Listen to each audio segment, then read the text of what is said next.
Екібастұзда конфессия аралық қарым-қатынастарды талдау және дамыту орталығы қаламыздағы діни бірлестік өкілдерін шақырып, әлеуметтік желілерге тікелей эфирге шығарып жүр. Ондағы мақсат халыққа діни тақырыпта мағлұматтар беру, олардың дұрыс түсінбей жүрген сөздеріне түсініктеме жасау. Нашим центром проводится на регулярной основе проведение прямых эфиров.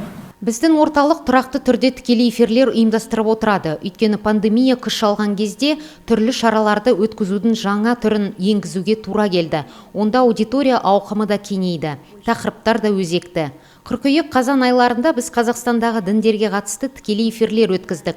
Олардың пайда болуына, тарихына тоқталдық. Бүгін тікелей эфир тақырыбына жихад сөзін алып отырмыз. Өйткені бұл тақырыпты радикалды идеологтар мүлде басқаша түсіндіреді. Жихад сөзін радикалды діни ағымдарының өкілдері теріс түсіндіріп, өздерінің арттарынан ерушілерге жихад сөзі басқаларға қарсы қарулы соғыс жүргізу деп түсіндіреді. Ал шындығында жихад сөзі араб тілінен аударғанда белгілі бір нәтижеге, мақсатқа жету үшін адамның қажыр қайратын жұмсауы деген мағынаны білдіреді.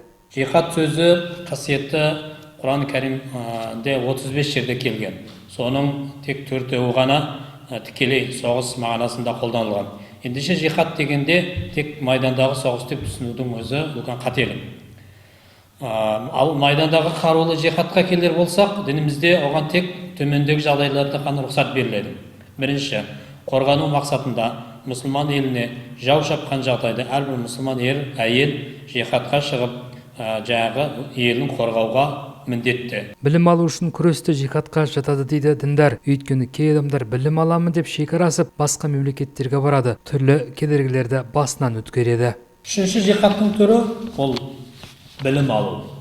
Білім іздену, жаңа білім жолындағы сынақтарға сабыр ете білудің өзі дінімізде Алла жолында күрестің бір екені хақ. Сахаба Муаз ибн Жабал радиаллаху анху айтты: білім іздеңдер, расында Алла ризалығы үшін білім үйрену тақуалықты арттырады дейді. Яғни Алла ризалығы үшін білім алу не қылады екен? Адам баласының жаңа білім дәрежесі өскен сайын, білім дәрежесі күшейген сайын тақуа бола бастайды. Үлкенді сыйлау, ата-анасына қызмет көрсету, ол да жихад болып саналады. Жихадтың бір түріне айтады, тіпті ата-анасына қызмет етудің өзі жихад екендігін айтады.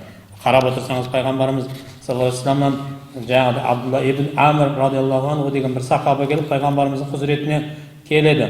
Алланың елшісі, мен сізбен бірге ислам дінін насихат етіп, жихад жасауым келеді деді. Сол кезде пайғамбарымыз айтты: ата-анаң бар ма деді. Бар деді. Ендеше ата-анаң барып қасында бол. Ата-анаға қызмет етудің өзі жихад екендігін пайғамбарымыз саллаллаху алейхи вассалам түсіндірген екен міне.